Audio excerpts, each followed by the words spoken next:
Hallo und herzlich willkommen zu diesem neuen Video auf dem Kanal zum neuen Shelly Pro 4 PM. Wie der Name schon sagt, das Ganze ist ein Pro-Modell, also für die Hutschiene, für die Verteilung eben direkt gedacht. Wir haben 4 Eingänge, können also 4 Schalter oder Taster anschließen und haben 4 Ausgänge, mit denen wir dann alle möglichen Verbraucher bis zu 16 Ampere schalten können und haben eben auch Leistungsmessung pro Kanal. Hier oben ist noch ein Display drauf, wir haben Tasten, wir können damit jede Menge machen und hier ist jetzt eben auch ein ESP32 statt einem ESP8266 verbaut.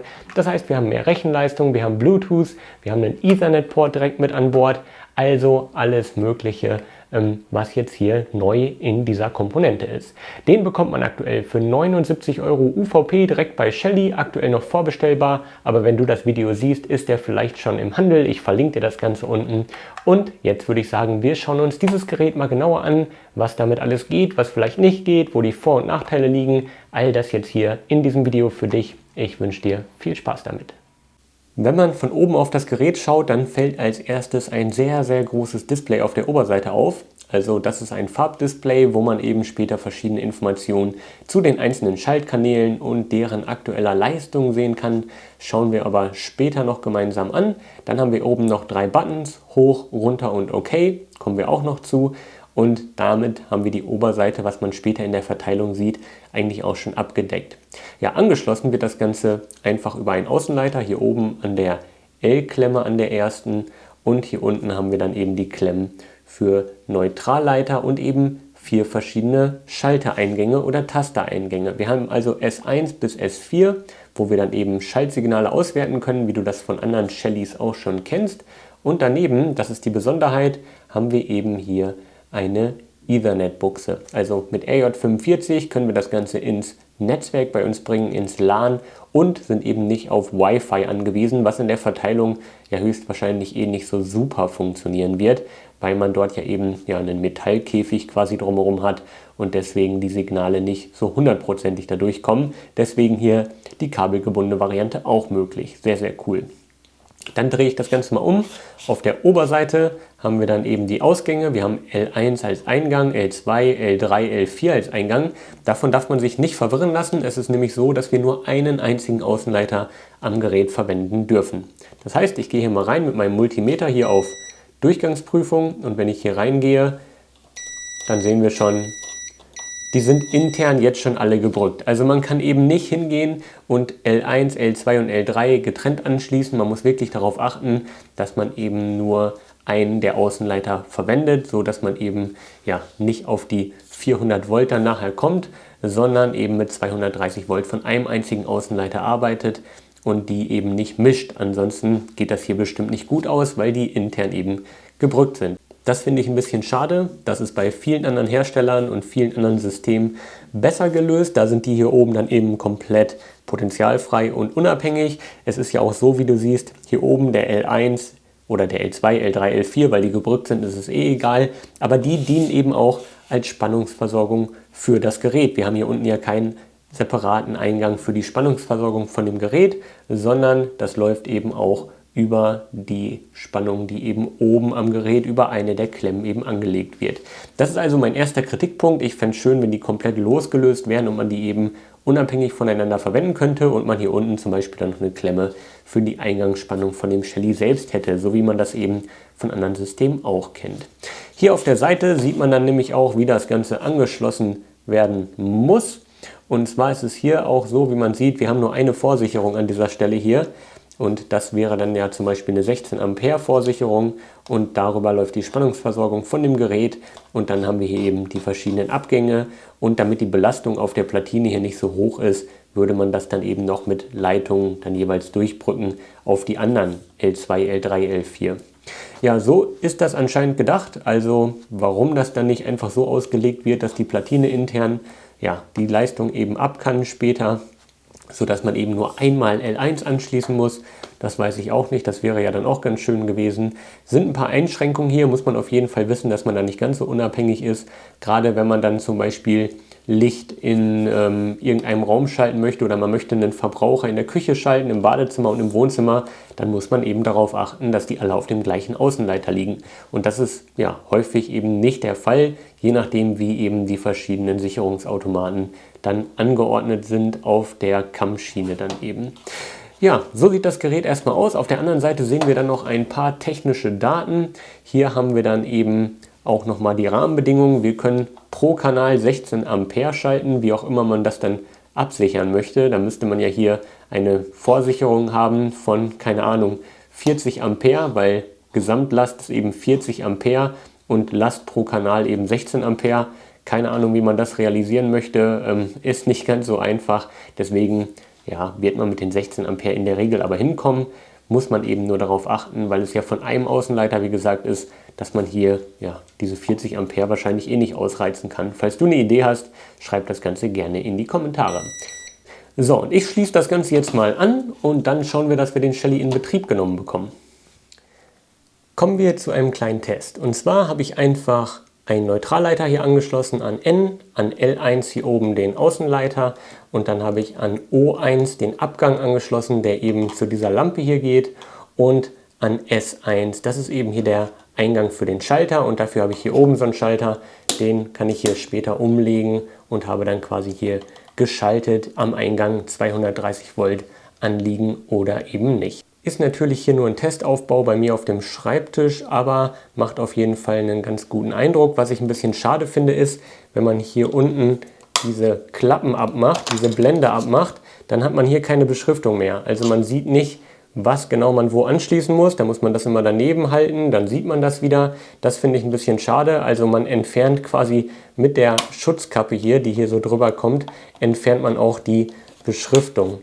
Und das ist ein bisschen unglücklich gelöst, sage ich mal. Da ist auf jeden Fall noch Luft nach oben, dass man das vielleicht drin auch nochmal aufdruckt, aber das ist jetzt Meckern auf hohem Niveau. Wir schließen das Ganze jetzt erstmal an. Wie du siehst, ein Netzwerkkabel habe ich hier auch schon angeschlossen. Das heißt, jetzt geben wir Spannung drauf, bitte nicht nachmachen, ist nur ein Versuchsaufbau. Wir arbeiten hier mit 230 Volt. 230 Volt Netzspannung kann tödlich sein, deswegen hier für dich zur Veranschaulichung, was möglich ist. Gerade diese Reiheneinbaugeräte sollten auf jeden Fall dann in deiner Verteilung vom Fachmann montiert werden. So viel dazu, jetzt aber hier Spannung anschließen.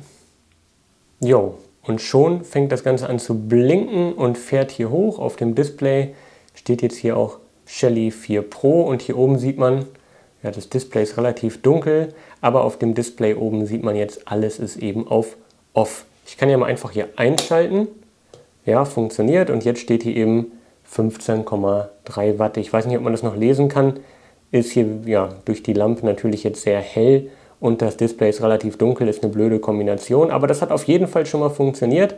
Messung funktioniert, Display kann man sehen, alles optimal. Zeige ich dir auch gleich gerne nochmal im Detail, und ausschalten kann ich das Ganze so jetzt eben auch. Da wir aber jetzt hier im Netzwerk sind und das Gerät hoffentlich vom DHCP-Server bei mir eine IP-Adresse bekommen hat, ganz ohne Wi-Fi, ohne alles, schauen wir doch mal am Rechner, wie das Ganze jetzt eben aussieht.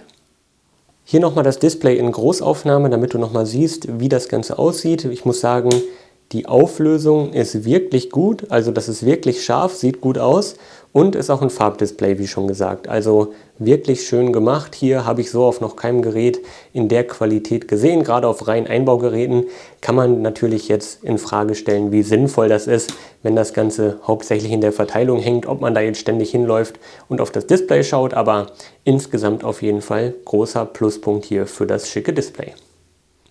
Wie schon vermutet, hat der Shelly Pro 4 PM hier vom DHCP-Server automatisch eine IP-Adresse zugewiesen bekommen. Wir müssen also nichts machen, Netzwerkleitung anstecken und fertig. War ja zu erwarten, zumal die Uhrzeit gerade auf dem Gerät auch schon gestimmt hat und das entsprechende Icon dafür auf dem Display auch schon grün war. Diese IP-Adresse, die rufe ich jetzt einfach mal in einem neuen Tab hier auf. Und da sind wir auch schon. Hierüber kann ich dann natürlich auch das Ganze schalten. Hier sieht man jetzt auch 15,28 Watt. Anscheinend ist das hier auch eine nagelneue Oberfläche. Hier ist ja der ESP32 verbaut und nicht mehr der ESP8266. Das hier sind neue Icons und wir haben anscheinend ein neues Design bekommen von dieser Oberfläche. Sieht wirklich ganz schick aus. Ich gehe mal hier auf Device. Hier haben wir eine Firmware-Version. Wir sehen schon, wir haben aktuell 0.6.4 installiert. Ich kann ja nochmal auf Updates prüfen. und es gibt die Version 0.7.0, auf die ich auch mal direkt jetzt ein Update durchführe. Hier steht, das dauert jetzt 30 bis 60 Sekunden, die warte ich kurz ab und melde mich dann sofort zurück. Ja, und das war's auch schon. Das Update ist nach wenigen Sekunden durchgelaufen. Jetzt sind wir auf Version 0.7.0. Ist auch immer noch ein recht früher Stand. Soweit ich weiß, ist mit dem Gerät hier noch einiges geplant. Da soll noch hier auf der Oberfläche eine Menge passieren, aber dazu vielleicht dann in weiteren Videos in Zukunft. Ja, Location ist unspektakulär. Reboot können wir hier durchführen. Werkseinstellungen können wir dann eben wieder herstellen. Und wir können eine Authentication einrichten, also dass wir ein Passwort für diese Oberfläche brauchen. Unter Networks haben wir dann einmal Wi-Fi. Wir können sogar hier 2 verschiedene Wi-Fi-Verbindungen hinterlegen. Wenn die erste nicht verfügbar ist, wird er dann auf die zweite zurückfallen, nehme ich an. Ich glaube nicht, dass er in 2 Netzwerken gleichzeitig sein kann, aber könnte auch sein. Schreibt das mal in die Kommentare, falls das der Fall sein sollte. Dann haben wir hier den Access Point Modus. Der ist aktuell aktiv für die Einrichtung. Den könnte ich jetzt auch deaktivieren, damit eben niemand anders quasi mein Shelly hier jetzt in Betrieb nimmt, der vorm Haus steht und eben sieht, hey, der Shelly ist ja hier im Access Point Modus. Das wäre natürlich nicht so schön. Dann Ethernet ist verbunden. Hier steht nochmal die IP-Adresse. Könnte ich hier separat noch deaktivieren und ich könnte auch noch eine statische IP-Adresse für das Gerät eben setzen. Cloud kennen wir schon von den anderen Geräten, ist optional bei Shelly, ist im Standard eben hier deaktiviert. Sehr schön, könnte ich jetzt aktivieren und das Ganze dann auch von unterwegs eben anschauen über die Shelly Cloud mit der entsprechenden App. Bluetooth ist eben aktiv. Da weiß ich Stand jetzt noch nicht, was man damit anstellen kann. Und MQTT können wir hier auch konfigurieren. Sehr schön. Auch das hat wieder Einzug gefunden. Dafür sind hier die Shelly-Geräte bekannt, dass man sie eben so super flexibel einsetzen kann und über alle möglichen Protokolle ansteuern kann. Unter anderem eben MQTT. Solltest du noch nicht wissen, was genau MQTT ist, schau mal in die Videobeschreibung. Da habe ich dir einen kostenlosen Kurs über ungefähr 1 Stunde verlinkt, wo du alles über das Protokoll lernst. Ja, und damit ist das hier eigentlich auch schon erledigt. Die Oberfläche ist relativ überschaubar, würde ich sagen. Hier oben sieht man nochmal eine Übersicht, was gerade aktiv ist und was nicht. Das ist auch sehr schön. Also dicker Pluspunkt hier für die neue Oberfläche auf jeden Fall. Dann kommen wir nochmal kurz zu den Tasten hier auf der Oberfläche. Zu denen habe ich ja noch gar nichts gezeigt. Und zwar kann ich einfach hier, wie man das erwartet, mit hoch und runter hier durch navigieren und dann eben mit einem Klick auf OK die jeweiligen Kanäle eben schalten. Also wenn ich jetzt hier oben hingehe, OK drücke, dann geht das Ganze an, so wie man das eben kennt von KNX-Komponenten oder auch Homematic IP-Wired-Komponenten. Da hat man eben die Möglichkeit, über das Display zusammen mit den Tasten im Endeffekt das komplette Gerät auch nochmal zu bedienen. Wie relevant das für dich ist, musst du selber entscheiden. Für mich jetzt kein Must-Have, aber ist natürlich trotzdem schön, die Möglichkeit zu haben.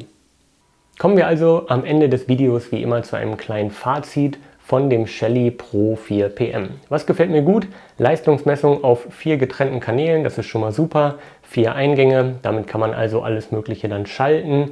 Problem ist natürlich, dass man nur mit 230 Volt arbeiten kann, aber dazu kommen wir gleich noch. Dann gefällt mir das Display sehr gut, das ist sehr scharf, groß und eben gut lesbar. Die Frage ist, wer braucht ein Farbdisplay in der Verteilung? Ist halt nice to have, wenn man die Verteilung mal aufmacht und das zeigt. Aber wie oft guckt man da in der Praxis dann nachher wirklich drauf? Dann genauso die Buttons auf der Oberfläche, nice to have, um damit eben dann alles Mögliche manuell schalten zu können. Nutze ich an meinen KNX-Komponenten nie zum Beispiel. Das heißt auch schön, das zu haben, aber wirklich brauchen tut man das nicht unbedingt. Viel wichtiger wären für mich andere Punkte und da kommen wir zu den negativen Punkten. Zum einen hätte ich ganz gerne einen separaten Eingang für die Versorgungsspannung, das heißt den L nicht von oben nehmen, sondern eben unten neben den N packen und dann die Relais wirklich potenzialfrei machen. Aktuell schränkt das Ganze dann doch schon sehr ein. Das liegt natürlich auch daran, dass man nur einen einzigen Außenleiter über das gesamte Gerät verwenden kann und eben nicht einfach irgendwas anschließen kann und dann wird das schon klappen, so wie man das zum Beispiel von KNX kennt, dass man L1, L2, L3 bunt auf den verschiedenen Ausgängen mischen darf. Nee, hier muss man wirklich darauf achten, dass man eben genau diesen einen Außenleiter über das Gerät verteilt. Und dann ist eben die Frage, für wen ist das denn überhaupt interessant? Also in welchem Szenario würde man diesen Shelly Pro einbauen? In einem Neubau zum Beispiel, bei einer Planung, dann würde ich mich fragen, warum muss man unbedingt bei den Schalteingängen mit 230 Volt arbeiten? Warum können das dann nicht einfache Binäreingänge sein, die irgendwie mit 24 Volt arbeiten zum Beispiel? Genauso würde ich mich dann freuen, wahrscheinlich baut man ja dann mehrere Geräte davon ein, warum kann ich nicht 24 Volt Versorgungsspannung dann eben für das Gerät direkt verwenden? Also warum muss in jedem Gerät ein Trafo sein? Ich hätte ganz gerne ein 24 Volt Netzteil, packe dann ganz viele Shelly 4 Pro nebeneinander, habe Binäreingänge, die eben auch mit 24 Volt zum Beispiel arbeiten und die Schalt- oder Tasteingänge dann eben auswerten.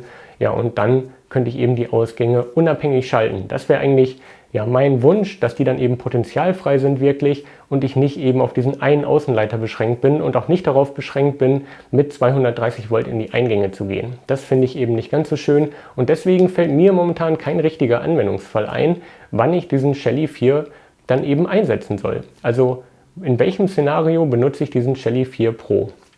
Vielleicht können das manche verwenden, die aktuell Stromstoßrelais nutzen in der Verteilung. Da könnte man dann ja auf die Relais dann wieder 230 Volt legen und diese dann auf die Schalteingänge und dann eben auch wieder ja, die Ausgänge entsprechend schalten. Aber dann ist auch wieder die Frage, wer hat diese Ausgangssituation? Das dürfte ja nur ein Bruchteil der Leute da draußen sein und dann gibt es meiner Meinung nach eigentlich angenehmere Wege. Ja, wenn dir das einfällt, wenn du ein Anwendungsszenario dafür hast, das interessiert mich wirklich sehr und deswegen schreib es mir ganz gerne unten in die Kommentare. Und damit würde ich dieses Video auch erstmal ganz gerne abschließen. Gib mir gerne einen Daumen nach oben, wenn es dir gefallen oder weitergeholfen hat. Und werde gerne Abonnent, wenn du keine weiteren Videos auf diesem Kanal verpassen möchtest. Ich kann mich bei dir nur fürs Zusehen bedanken. Ich wünsche dir alles Gute und ich hoffe, ich konnte dir hier ein bisschen weiterhelfen bei der Entscheidung, ob dieses Gerät etwas für dich ist. Vielen Dank auch nochmal an Alterco, dass ihr mir dieses Gerät zugeschickt habt, wie immer. Und ja, allen anderen, den Link packe ich unten in die Videobeschreibung, wo man das Ganze bestellen kann. Wir sehen uns dann im nächsten Video wieder. Ich wünsche dir alles Gute. Ciao, ciao.